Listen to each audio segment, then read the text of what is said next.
You sure it's very difficult?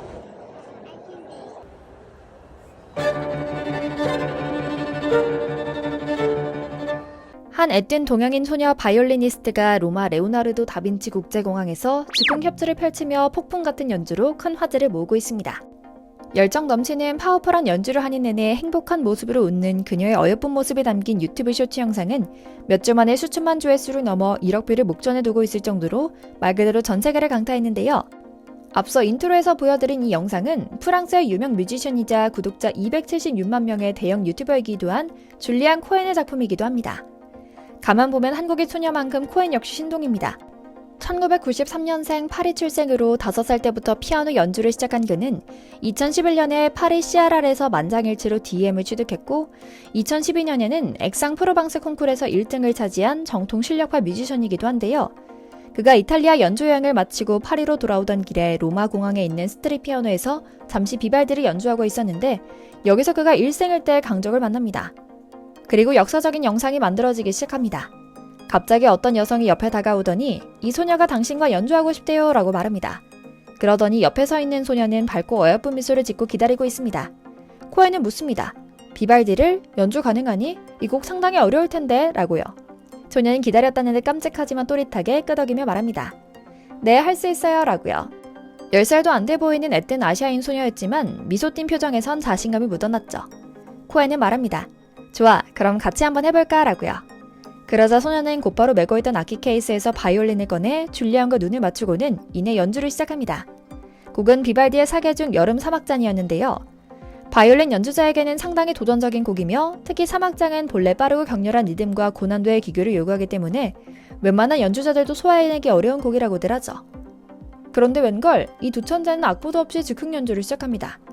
단순히 재롱잔치 정도나 될 것이라 생각하며 호기심에 또는 귀여움에 지켜보던 사람들의 표정이 일순간 놀라움과 경악으로 가득 차기 시작했죠. 피아노를 연주하는 줄리앙조차 놀라워 입을 떡하니 벌리고 말았고요. 하지만 소녀는 그 나이 또래 소녀들이 지을 법한 으쓱하는 표정조차 짓지 않았습니다. 소녀는 작은 손으로 폭풍 같은 연주를 이어가는 데 집중합니다. 마치 연주 모드로 변신한 것처럼 표정이 진지했죠. 하지만 여유로운 미소를 잃지 않았고 음악 그 자체를 즐기면서 중간중간 코엔과 눈을 마주치며 교감을 나눕니다. 그 어느 연주회보다도 아름답고 감동적인 연주 속으로 두 사람은 몰입해 들어갔죠. 지켜보는 청중들도 함께 말이죠. 두 사람의 나이는 전혀 중요하지 않았죠. 연주를 마친 줄리앙은 말합니다. 훌쩍 떠나간 소녀는 엄청난 재능으로 저를 포함한 모든 사람을 놀라게 했어요. 정말 미칠 정도로 아름답고 행복한 순간이었네요 라고요. 그런데 영상이 공개된 뒤에야 밝혀진 사실은 전 세계를 깜짝 놀라게 하고 말았습니다. 바로 그녀는 10살밖에 안 된 한국 소녀라는 사실이었는데요. 사실 이미 김연아 양의 실력은 알 사람들은 다 알고 있는 정도였다고 합니다. 그녀는 이미 개인 독주회를 열 만큼 뛰어난 실력을 바탕으로 세계 유수의 콩쿠르에서도 수상을 이어왔다고 합니다. 주아이 모차르트 국제 콩쿠르에선 최연소 1위 및 심사위원상을, 이탈리아 비콜로 비올리노 콩쿠르에서는 2위에 입상하며 청중상도 함께 수상해 실력과 대중적 모두를 갖춘 인재라 평가받고 있고요. 그런데 놀랍게도 이런 영재는 단 한 명의 특이 케이스가 아니라고 합니다. 지금껏 우리는 오랫동안 클래식은 본고장 유럽에서 공부해야 한다는 생각을 갖고 악기를 전공하는 사람들은 독일, 이탈리아, 오스트리아 등으로 가서 공부하곤 했습니다. 하지만 이제는 전 세계의 클래식 영재들이 한국으로 몰려들고 있는 기이한 현상이 일어나고 있다고 하는데요. 오늘은 바로 이런 현상을 외국인 클래식 전문가의 시선을 통해 분석적으로 짚어드리려고 합니다. 우리 주변의 피아노 학원, 바이올린 학원들의 실력이 알고 보니 전 세계적인 수준이었다는 놀라운 사실을 한번 소상히 살펴보시죠. 먼저 잠시 저의 광화문 브리핑 구독 설정도 부탁드리고요. K-클래식은 이제 낯선 용어가 아닙니다. 한국 연주자들이 해외 유명 콩쿠르에서 우승하며 세계 음악계의 주목을 받으며 생긴 말인데요. 그런데 궁금증이 생깁니다. 정말 해외에서도 한국의 클래식 열풍이 세계적인 것이라고 인정할까 하는 의문 말입니다. 때마침 얼마 전 유럽에서 활동 중인 젊은 음악가들이 한국을 찾으며 그 궁금증을 확인해봤습니다. 국립심포니 오케스트라가 주최한 국제 아카데미에 참여한 음악가들은 각기 네덜란드 출신으로 독일 함부르크에 살고 있고 일본에서 태어나 네덜란드 암스테르담에 거주 중인 일본인, 한국계 독일인 등 다양했는데요. 이들은 입을 모아 최근 클래식의 주류가 유럽에서 아시아, 그 중에서도 한국으로 바뀌고 있는 것은 분명하다고 말합니다. 단적으로는 해외 유명 음악대학 학생들의 국적에서도 이를 확인할 수 있다고 하는데요. 자신들이 대학을 다닐 때만 해도 일본인 학생들이 더 많고 한국인 학생은 몇 명 없었는데 지금은 한국인의 숫자가 훨씬 더 많다는 겁니다. 뿐만 아닙니다. 정통파인 유럽에서도 클래식은 파파 할아버지들이나 듣는 고지식하고 지루한 음악이라는 분위기가 있지만 한국은 젊은이들도 클래식을 즐겨 듣는 문화가 있다고 합니다. 뿐만 아니라 한국식 음악 교육에도 강점이 있다고 입을 모으는데요. 여기서도 한국식 효율적인 문화가 반영된 것 같다고 말합니다. 단기간에 명확한 목표를 제시하고 이를 성취하도록 하는 교육 방법을 가리켜 말인데요. 우리 같은 한국인의 시선에서는 단점으로 보일 수도 있는 교육 방식이 사실은 굉장히 효율적이고 확실한 성과를 내는 장점으로 보인다는 점이 신선한 지점이었죠. 이들은 말합니다. 유럽에선 연주자들이 마음대로 연주하게 해요. 그러나 한국에서는 명확한 그림을 제시하고 옳고 그른 것을 분명하게 알려주더라고요. 연주자 입장에선 한국에서 자라 기초를 배우고 유럽에서 자신만의 색을 찾는 방식을 경험하는 것이 정말 부럽다는 생각이 들었죠. 라고요. 사실 클래식 음악계에서 한국이 주목받기 시작한 것은 그렇게 오래된 일은 아닙니다. 1970년대 정경화가 레번트리 콩쿠르에서 우승한 후 정명훈이 차이콥스키 콩쿠르 2위에 입상하며 호응을 얻기 시작한 건데요.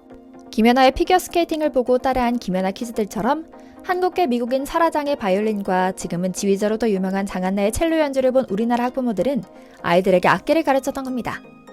그러다 본격적으로 탄력을 받기 시작한 것은 2015년 조성진이 쇼팽 국제 피아노 콩쿠르에서 우승하고 나서였는데요. 이때부터 시작한 클래식 음악에 대한 훈훈한 관심은 폭풍처럼 커져갑니다. 그리고 지금 전 세계 클래식 전문가들은 한국인이 곧 클래식 세계를 지배할 것이라고 점치고 있습니다. 예전부터 한국인이 유대인을 제치고 현악기 1등이 될 것이라 외국 교수들이 이야기하곤 했다. 성악도 마찬가지였다. 요즘은 다양한 분야에서 꾸준히 나오고 있다.